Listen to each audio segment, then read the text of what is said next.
So get to know the writing system first. Koreans use hangul, which is the Korean phonetic alphabet, which is mixed with a bit of Chinese. It's completely different characters from English or English, so you kind of have to get to know that first so that you're able to read and actually pronunciate the words correctly. Along with that, know your vocab. The easiest way for me is to isolate the vocabulary into parts of speech.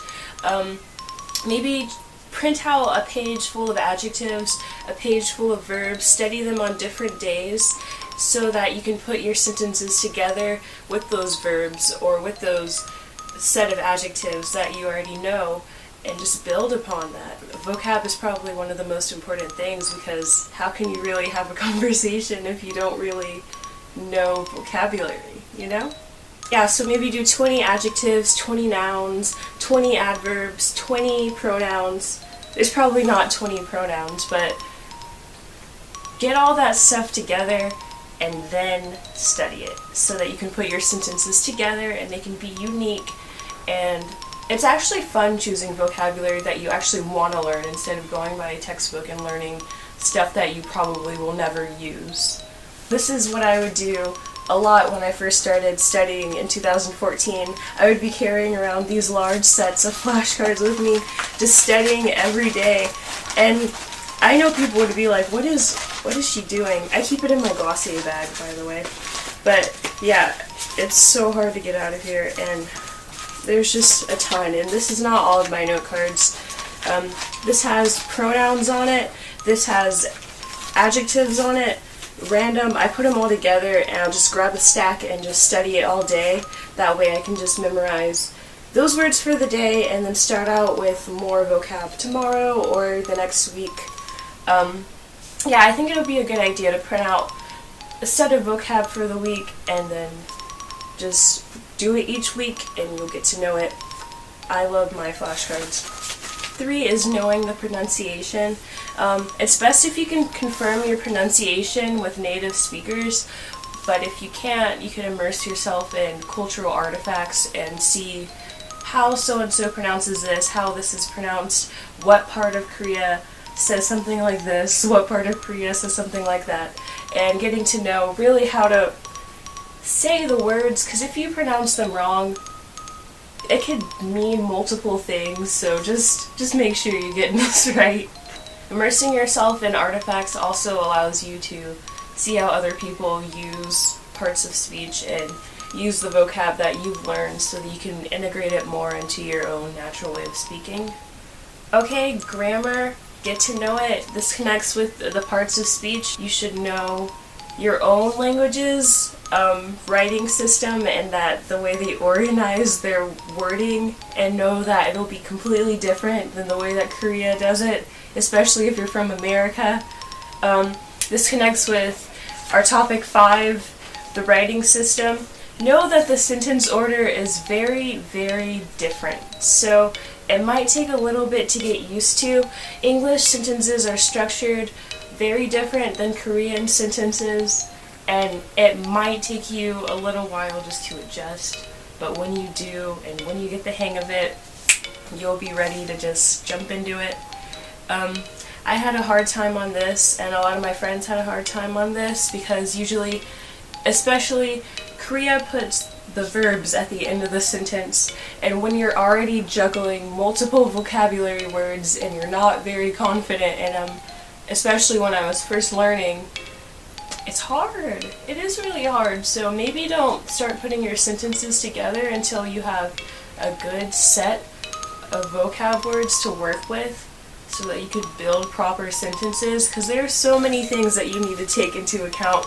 You need to take vocab, tenses, honorifics, clausal connectives, just a bunch of stuff that you probably wouldn't even think of, like counters, and you have to integrate those into your sentences. When you speak English, all that sort of comes second nature because you probably don't remember learning English, but if you had to relearn English, I'm sure it would be just as difficult. So these books, though they are fun and though they seem legit, they're kind of useless unless you take certain phrases and memorize them, or you just look at the vocabulary in the back to add to your flashcards. So I think one of my friends said something about the word structuring being a little fucked in these, so I would say unless you are about to go to Korea, you're about to travel and you need something to just put in your back pocket and look at, I would say just get a real textbook, because these probably aren't very good supplements for textbooks. They don't have examples, they don't really have practice problems, practice sentences, so they're good for learning words and making flashcards from, but I wouldn't use these solely just to study Korean.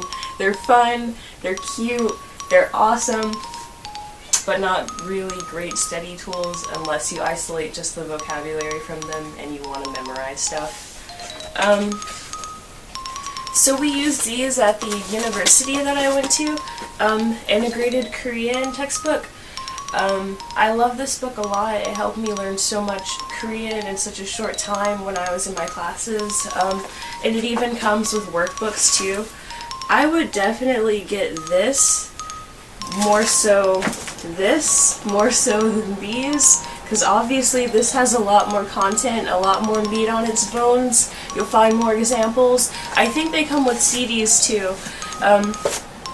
Integrated Korean is awesome. Get an actual textbook. Yeah, these books will help you improve so much. There's so many examples, there's so many practice problems, especially in the workbook, so many that you'll actually not, you'll just, it's a lot. You have to take it step by step. Yeah, if you really want to learn Korean, get a textbook. Okay, 3, immerse yourself in the culture. This means watch movies, watch shows, listen to music, hang out with native speakers, even read magazines or children's books. I have a couple here, and I'm gonna just like hold them up. These are just like house design and like interior design books, but they're in Korean. It helps to go through them and to, what's that? It helps to go through them and to try to translate them. I haven't translated these yet, but it'll be fun too. And then I just have little children's books as well. This is going to be super easy to translate for me. I haven't done it yet, but come on, look at those ants. Look at those ants. Yeah, so immerse yourself in the culture. I typically don't watch a lot of Korean dramas, but I do watch a lot of On Style, a lot of interviews from my favorite musicians, or from like, I don't know, my favorite fashion people in Korea. So when I watch those, I typically am watching with subtitles on, if subtitles are available. It's so good when subtitles aren't available also too, because you can see if you can pick out words that you know, see if you understand. 'Cause that's how it's going to be if you go to Korea. You're going to have to listen to native speakers, and you'll have to pick up the pace and actually understand what they're saying in order to say that you can speak Korean. I know it's hard, but you have to listen and be able to pick out phrases that you know, and immersing yourself in artifacts of the culture is a good way too. Okay, so tip 4, and I know this one might be a little bit scary, but actually speaking the language with native speakers and practicing. I know this is probably the most scary part, especially if you're not that confident in your Korean, or if you're speaking to somebody who is very seasoned, a very native seasoned speaker who speaks very quickly. Sometimes it's hard to pick up on what they're saying, but it's so essential because you'll never know who you'll have to talk to if you visit there. So why not just practice with people before you go who speak the language and who are native and who speak in the natural pacing of the language, because that's what you're going to hear and that's what you're essentially preparing for. So practice with native speakers. That's really the only true way to understand the language and have the real experience, is to participate with members of that country who speak that language and just going for it. Don't be scared of what you have to say. Typically, if somebody knows that you're learning Korean, they'll be a little bit easy on you and they won't call out what you say or be like rude to you, but it is important to just give that a try. Study buddies are always a good thing. I have a lot of friends back at the university I went to that would study Korean with me, or just having a class full of people with the same goal. You will usually find like-minded people in your classes, in your language classes, so give that a try. You all have a common goal.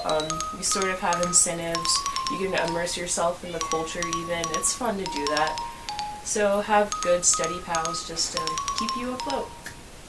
Thank you so much for watching. I hope you took my tips seriously. I hope I presented them in a way that is appealing. Korean is a very lovely language. I love the way it sounds coming out. I'm making this video basically so I can stay on the horse, not fall off the horse again, because sometimes it is so easy to fall off of a language that you're learning, especially if you have other things going on. But definitely, I would say if you're super busy and cannot commit a lot of time to studying Korean, just work on your flashcards and get to know your sentence order. At least probably 30 minutes a day, 30 minutes every 2 days. You know, just give yourself time. If you try to jump into it and do 4 hours every day, like I did when I first started learning in 2014, odds are you're going to get tired of doing that and you're going to get tired of studying in general. So just give yourself little bits at a time, and then everything should go as planned. Thank you so much for watching. I plan to make more of these videos. Comment down below if you're learning Korean, or if you're doing anything special to learn it, or anything that I didn't mention in this video. Yeah, let's just talk. Thank you so much for watching, and bye.